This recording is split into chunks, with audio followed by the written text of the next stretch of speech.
এবার অসহযোগ আন্দোলনের ডাক দিয়েছে বিএনপি।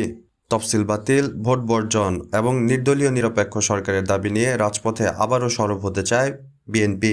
২৮ অক্টোবরের আকস্মিকতাকে পাশ কাটিয়ে এবার নির্বাচন প্রতিহত করতে কর্মীদের সাথে নিয়ে মাঠে নামতে চায় কেন্দ্রীয় নেতারা।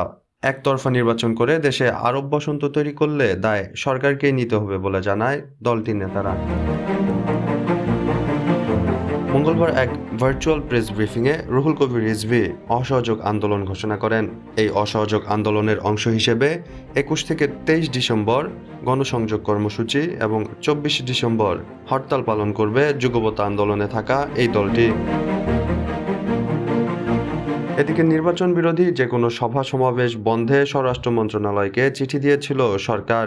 এর প্রেক্ষিতে নির্বাচনের আগে নির্বাচনী প্রচারণা ছাড়া যে কোনো সভা সমাবেশ নিষিদ্ধ করেছে সরকার।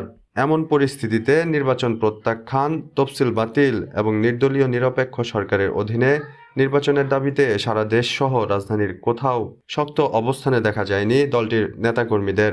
তবে নিষেধাজ্ঞা উপেক্ষা করে হরতালের সমর্থনে মিছিল করেছে বিএনপি ও সমমনা দলগুলো। তবে নতুন করে অসহযোগ আন্দোলনের ডাক দিয়ে রাজপথ আবারও দখলে নিতে চায় বিএনপি, এমনটি জানিয়েছেন তাদের নেতারা। বর্তমান সরকারের অধীনে সুষ্ঠু নির্বাচন হতে পারে না এমন অভিযোগ করে বিএনপির নেতারা নির্বাচনের প্রার্থীদের ডামি বলে আখ্যা দিয়ে বলেন, এই অবৈধ শেখ হাসিনার পদত্যাগ এবং নির্দলীয় নিরপেক্ষ সরকারের অধীনে নির্বাচন বাংলাদেশের মাটিতে কোনো দামি নির্বাচন হতে দেব না। বাংলাদেশের মাটিতে কোনো অবৈধ নির্বাচন হতে দেব না। তো আমরা অঙ্গীকারবদ্ধ।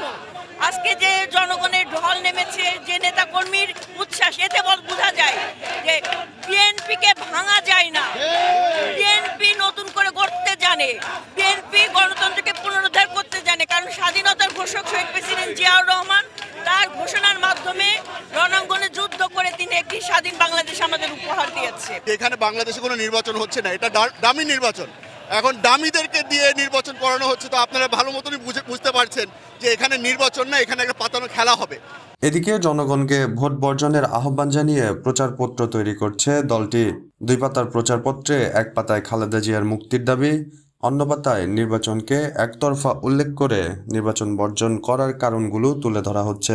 আগামী শুক্রবার বা শনিবার থেকে এই প্রচারপত্র বিতরণের কাজ শুরু হতে পারে।